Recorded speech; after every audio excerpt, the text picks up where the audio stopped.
13일 새벽 예배를 기도로 시작하겠습니다. 나를 사랑하시는 하나님 아버지, 인간이 무엇이기에 주님이 나를 돌보시는지 감사할 뿐입니다. 나처럼 작은 자를 지키시고 사랑하시는 은혜에 감사와 찬양을 드리오니 받아주시며, 제가 하나님을 사랑하는 것이 아니라 하나님이 먼저 저를 사랑하셨습니다.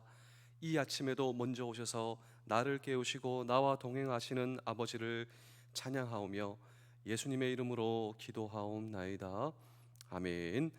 찬송가 545장을 함께 찬양하겠습니다.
성경 말씀은 사도행전 7장 2절의 말씀입니다. 스데반이 이르되 여러분 부영들이여 들으소서. 우리 조상 아브라함이 하란에 있기 전 메소포타미아에 있을 때 영광의 하나님이 그에게 보여. 아멘. 오늘 성경의 주인공은 스데반입니다. 우리가 스데반을 생각할 때 우리의 마음속에 감동이 밀려옵니다. 그 이유는 스데반의 믿음, 그리고 스데반의 마지막에 장렬한 순교 때문일 것입니다. 그런데 스데반의 이름의 뜻이 무엇인 줄 아십니까? 이 스데반의 이름의 뜻은 면류관입니다. 그의 마지막은 순교였지만 그 마지막 순교를 통하여 하나님의 놀라운 면류관을 공급받을 수 있었던 이 스데반의 인생, 그의 믿음이 궁금해지는 것입니다. 특별히 이 사도행전을 보시면 스데반의 이름이 초대교회 7집사 가운데 이 스데반의 이름이 나오는 것입니다. 이 스데반은 초대교회 7집사님 중에 한 명이었는데, 우리 특별히 사도행전 6장 5절을 한번 보겠습니다. 온 무리가 이 말을 기뻐하여 믿음과 성령이 충만한 사람 스데반, 그러니까 믿음이 충만한 사람, 성경은 스데반을 향하여 성령이 충만한 사람, 그리고 이 7집사 이름 가운데 제일 처음에 나오기 때문에 성경학자들은 이렇게 얘기를 하고 있습니다. 특별히 이 7집사 가운데 대표였다. 그리고 재정을 담당하는 재정부장이었다. 그리고 성경학자들은 10,000명이 넘는 성도들의 재정을 담당하고, 성령이 충만한 평신도의 모범이었으며 세계 선교의 꿈을 안고 자신의 인생과 자신을 주님께 송두리째 드린, 뿐만 아니라 자신과 같은 처지에 있는 헬라파 유대인들을 상대로 복음을 가르치는 평신도의 모범, 그가 스데반. 특별히 하나님께서 스데반을 보시고 너는 나의 면류관이야, 평생을 주님을 위해 살았던 스데반 집사님인 것입니다. 그런데 그의 사역은 처음부터 매우 어려웠고 그리고 위험한 길로 가고 있었습니다. 그런데 그가 이런 일을 할 수 있었던 이유는 주님이 나의 주님이셨기 때문입니다. 그리고 이 스데반이 전한 복음, 이 복음이 궁금해지시지 않으십니까? 그런데 이 스데반의 복음 증거가 오늘 성경 본문이다라고 하는 것입니다. 그의 복음 증거는 매우 독특한 구조를 가지고 있습니다. 여러분, 구약 성경을 보십시오. 구약 성경은 메시아에 대한 예언이 아닙니까? 이 얼마나 놀라운 메시아의 예언이란 말입니까? 이 메시아 예언을 믿으십니까? 그런데 여러분, 놀랍습니다. 예수 그리스도가, 우리가 그렇게 기다려왔던 메시아, 예수 그리스도가 우리의 메시아입니다. 이것이 스데반이 전한 이 복음의 놀라운 진수인 것입니다. 그런데 이 복음을 듣고 당시 종교 지도자들이 어떻게 생각했을까요? 분노하는 것이죠. 그 복음의 메시지를 듣고 역시 이 스데반을 재판석에 세우게 되어서 그를 모함하고, 그리고 그를 거짓 증거하고, 특별히 그를 송사해서 이 재판장 앞에 서게 되는 것입니다. 명목은 거짓 증언, 신성 모독이었습니다. 근데 예수님과 동일했죠. 예수님도 거짓 증언, 신성 모독. 그런데 예수 그리스도의 복음을 전한 스데반도 거짓 증언, 신성 모독으로 재판 앞에 서게 되었습니다. 거기서 그는 자기 자신을 변호할 기회를 갖습니다. 그런데 자기 자신을 변호할 기회도 마찬가지입니다. 여러분, 구약을 아시지 않습니까? 구약은 예언입니다. 메시아의 예언, 오실 메시아. 그런데 그 메시아가 예수 그리스도이십니다. 특별히 이 구약 성경을 언급하며 아브람, 요셉, 그리고 모세, 이 세 명의 사람들은 여러분 아시지 않습니까? 이 사람들은 메시아의, 오실 메시아를 증거하기 위한 구약 성경의 놀라운 위인이지 않습니까? 근데 이들의 삶을 통하여 예수 그리스도의 삶을 한번 봅시다. 예수 그리스도의 삶도 동일한 삶을 지내게 되었습니다. 우리 사랑하는 성도 여러분, 장병 여러분, 군가족 여러분, 그렇습니다. 이 성령 충만하여, 믿음 충만하여 오실 예수 그리스도, 그리고 오신 예수 그리스도를 증거한 이 스데반의 인생이 오늘 저와 여러분들의 인생이 되기 위해서, 오늘 저와 여러분도 믿음 충만한 삶, 그리고 성령 충만한 삶을 어떻게 살아갈 수 있을 것인가 라고 하는 질문을 오늘 우리는 이 성경 본문 속에 묻고, 그리고 그가 전한 복음의 진수, 오늘도 우리의 삶 속에서 증거될 수 있는 이 복음의 진수는 무엇인가 라고 하는 질문도 오늘 우리는 이 성경 본문 속에 물을 때, 첫 번째로 스데반은 아브라함을 언급하고 있는데, 아브라함이 고향을 떠나라는 하나님의 음성을 듣고 당장 행동에 옮기지 못하고 상당한 기간을 고향에서 보냈다라고 하는 사실을 재판석상에서 바로 복음 증거로 전파하고 있습니다. 우리 사도행전 7장 2절에서 4절까지의 말씀입니다. 스데반이 이르되 여러분 부형들이여 들으소서. 우리 조상 아브라함이 하란에 있기 전 메소포다미아에 있을 때 영광의 하나님이 그에게 보여 이르시되 내 고향과 친척을 떠나 내가 내게 보일 땅으로 가라 하시니, 아브라함이 갈대아 사람의 땅을 떠나 하란에 거하다가 그의 아버지가 죽음에 하나님이 그를 거기서 너희 지금 사는 이 땅으로 옮기셨느니라. 자, 여기 보시면 하나님께서 아브라함에게 내가 너를 축복하겠다, 그런데 네가 지금 살고 있는 고향을 떠나라, 이 하나님의 음성을 듣고 아브라함이 즉시 당장 떠나라는 하나님의 말씀에 순종하여 떠나는 것이 아니었다. 지금 스데반이 이렇게 설교하고 있는 것이죠. 그렇다면 믿음의 조상 아브라함은 하나님이 떠나라는 하나님의 음성을 듣고 왜 즉각 순종하지 않았는가? 말씀 속에 있습니다. 그 말씀이 무엇이냐면 아버지가 죽기 전까지 머물렀더라. 이 말은 아버지가 죽고 나서야 비로소 하나님의 음성에 순종할 수 있었다라고 하는 것입니다. 그렇다면 왜 아브라함은 즉시 순종하지 않았는가? 그 단서가 여호수아 24장 2절의 말씀에 있습니다. 우리 여호수아 24장 2절의 말씀을 함께 한번 읽어 보실까요? 여호수아가 모든 백성에게 이르되 이스라엘의 하나님 여호와께서 이같이 말씀하시기를 옛적에 너희의 조상들 곧 아브라함의 아버지 나홀의 아버지 데라가 강 저쪽에 거주하여 다른 신들을 섬겼으나 내가 너희의 조상 아브라함을 강 저쪽에서 이끌어내어 가나안 온 땅을 두루 행하게 하고 그의 씨를 번성하게 하려고 그에게 이삭을 주었으며. 자, 여기 보시면 아브라함이 하나님을 섬기고 하나님께서 주시는 복을 받으려면 먼저 고향을 떠나야만 했는데 그 이유가 무엇입니까? 그들이 섬기는 신이 있었다. 아버지가 섬기는 신이 있었다라고 하는 것입니다. 그러므로 오늘 저와 여러분도 마찬가지입니다.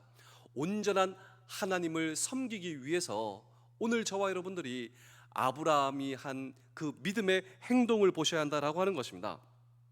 하나님께서는 아브라함을 가나안으로 불러내셨지만 하나님께서 놀라운 자손과 땅의 축복을 주셨지만 당장 그 땅을 기업으로 주시지 않고 약속, 그리고 연단, 그리고 허락이라고 하는 세 단계의 과정을 거치게 하셨다라고 하는 것이죠. 우리 사도행전 7장 5절에서 7절입니다. 그러나 여기서 발붙일 만한 땅도 유업으로 주지 아니하시고 다만 이 땅을 아직 자식도 없는 그와 그의 후손의 소유로 주신다고 약속하셨으며, 하나님께서는 아브라함에게 먼저 약속을 주셨습니다.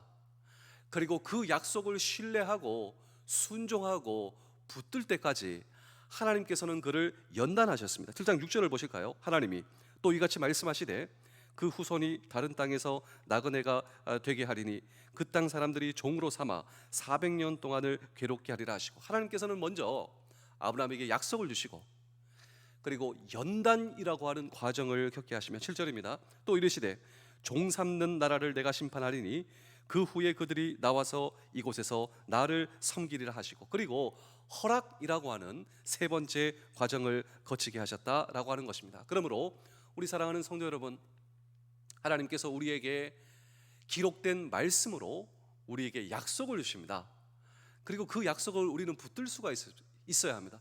하나님께서 나에게 약속을 주셨음에 감사합니다. 그리고 이 약속의 말씀을 온전히 신뢰하는 믿음이 오늘 저와 여러분들에게 있을 수 있다면 하나님께서는 우리를 가나안이라고 하는 그 축복의 우리의 삶 속에 허락하시는 놀라운 은혜가 우리 모두의 은혜 되실 수 있기를 주의 이름으로 축복합니다. 자, 첫 번째로 스데반은 이 아브라함, 온전히 하나님을 우리가 신뢰해야 합니다. 그리고 한 걸음 더 나아가 이 스데반은 요셉, 여러분 요셉도 쉽지 않은 인생을 살게 되었습니다. 그의 일대기를 보시면 가장 감동적인 부분이 있는데 사도행전 7장 9절입니다. 여러 조상이 요셉을 시기하여 애굽에 팔았더니, 자, 이 부분만 보시면요, 요셉의 인생은 축복의 인생이기보다는 고난과 역경과 그리고 정말 고통의 인생이었다. 왜냐하면 시기를 받습니다. 형제들에게 애굽에 팔림, 그냥 이 죽음의 구렁텅이로 밀어넣음을 받게 되는 것입니다. 그러나 이걸 보셔야 되죠. 요셉은 하나님이 그와 함께 계시는 요셉. 여러분 요셉의 인생도 연단이라고 하는 과정을 거쳤습니다. 그러나 이 연단이라고 하는 과정 가운데 하나님의 약속을 굳게 붙드는 것이죠. 그때 하나님이 그와 함께 계셨습니다. 그래서 팔려간 보디발 집에서나 감옥에서나 여전히 함께 하나님이 나와 함께 계시니 그것이 바로 하나님의 축복을 경험하는 놀라운 축복의 터전이었다라고 하는 것이죠. 그렇다면 사랑하는 성도 여러분, 장병 여러분, 군가족 여러분, 지금도 하나님의 약속을 굳게 붙드십시오. 하나님께서 나를 연단하시는 그 연단의 삶 속에서도 하나님의 말씀과 약속을 붙들 때 이곳은 요셉과 함께 하신 하나님, 그리고 아브라함과 함께 하신 하나님, 그 하나님이 오늘 나의 하나님이시기에 우리의 삶의 터전도 여전히 축복의 터전이 될 수 있다라고 하는 사실을 잊지 마십시오. 사도행전 7장 11절을 보실까요? 그때 애국과 가나안 온 땅에 흉년이 들어 큰 환란이 있을 때에도 여전히 하나님이 요셉과 함께 하시기 때문에 그는 축복의 통로가 될 수 있었다라고 하는 것입니다. 그렇습니다.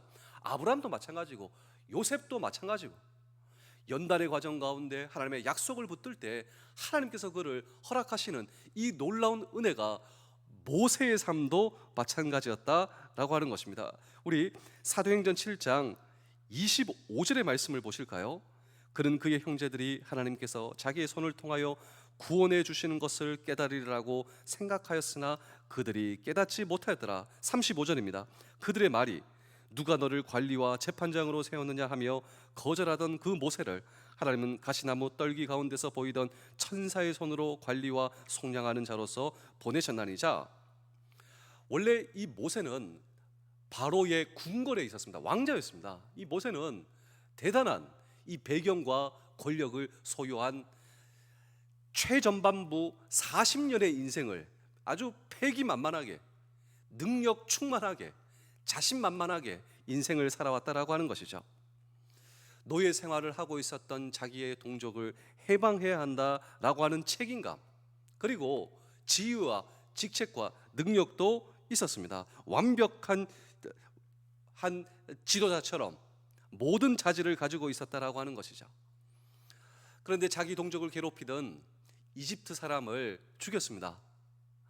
그런데 이 권력의 구도에서 이 부분이 이 바로 왕에게 이제 발각이 되어 내가 죽을 수도 있겠구나. 가장 능력이 있을 때, 왕자의 자리에 있을 때 그 라이벌에 있었던 그 사람들에 의해서 이 정치적으로 자기가 제거될 수 있겠구나라고 하는 두려움이 몰려오자 도망자의 인생을 걷게 되죠. 능력 충만한 사람이었을 때 자신만만한 이 모세의 시절, 그는 누군가에 대한 두려움으로 쫓기는 인생을 살게 되었습니다. 그것이 그의 최전반부 40년, 능력 충만했지만 자신만만했지만 결국은 도망자의 인생, 그리고 중간 40년은 광야에서 아주 가장 높은 자리에서 가장 낮은 자리로 떨어진 그의 이 모세는 나는 아무것도 할 수 없습니다 라고 하는 자리였습니다. 모든 것을 할 수 있습니다 자리에서 나는 아무것도 할 수 없습니다. 그 광야에서 양을 치게 되는 것이죠. 그 40년의 인생, 마지막 40년의 인생은 무엇인 줄 아십니까? 하나님께서 약한 나를 들어 쓰실 때 나는 아무것도 할 수 없습니다. 저는 하나님만 의지합니다. 하나님의 약속의 말씀만 의지합니다. 하나님의 말씀이기에 저 하겠습니다, 걸어가겠습니다 라고 하는 마지막 40년은 하나님께서 나와 함께 하시니 저는 모든 것을 할 수 있는 줄로 믿습니다. 자, 모세도 마찬가지입니다. 하나님의 약속의 말씀만 신뢰할 수 있을 때 하나님께서 그를 놀라운 하나님의 도구로 사용하신다라고 하는 것입니다. 그렇습니다. 오늘 저와 여러분들의 삶 속에서도 연단의 과정이 있습니다. 그런데 그 과정 가운데서도 하나님의 약속의 말씀만 신뢰하고, 하나님의 약속의 말씀만 신뢰한다는 것이 무엇이겠습니까? 스데반처럼 믿음 충만한 사람, 성령 충만한 사람, 그리고 복음 증거의 사람이 오늘 저와 여러분들이 된다라고 하는 사실을 기억하시며 오늘도 주님 가운데 우리에게 주어진 그 평생을 살아가는 저와 여러분 되실 수 있기를 주의 이름으로 축복합니다. 그렇습니다. 아브라함뿐만 아니라 요셉뿐만 아니라 모세의 인생을 통하여 우리는 주님을 바라볼 수가 있습니다. 그들은 그들의 인생을 통하여 예수 그리스도의 오심을 증거하는, 또 하나님의 복음을 증거하는 하나님의 사람일 수 있었다라고 하는 것입니다. 그렇다면 오늘 저와 여러분도 우리에게 주어진 우리의 삶 속에서 연단 가운데서도 여전히 하나님의 복음을 붙들며 오늘도 예수 그리스도의 오심을 증거하는, 오늘도 예수 그리스도의 복음을 증거하는 오늘 저와 여러분들의 인생 되실 수 있기를 주의 이름으로 축복합니다. 기도하겠습니다. 주님 감사합니다. 오늘은 제가 먼저 주님을 찾고 제가 먼저 주님께 사랑을 고백하기를 원합니다. 하나님의 사랑은 언제나 나보다 앞서지만 마음이라도 그렇게 하나님께 달려가게 하시며, 주님께서 나를 너무나 보고 싶어 하시는, 나의 마음을 너무나 원하시는, 나를 너무도 사랑하시는 하나님과의 만남을 가장 귀하게 여기게 하여 주시옵소서. 오늘도 주님을 바라보며 그 사랑을 충만히 느끼기를 원합니다. 하나님을 함께 달려가듯 주님께 달려가게 하시며, 진심이 아닌 기도나 찬양은 거절하게 하시고 나의 모든 진심을 담아 주님 앞에 고백하게 하여 주시옵소서. 주님이 반드시 영광 받으시고 기대하시는 하루 되게 하시며 나의 진심 어린 고백을 그리 받으실 줄로 믿습니다. 주님을 사랑하오며 예수 그리스도의 이름으로 기도하옵나이다. 아멘.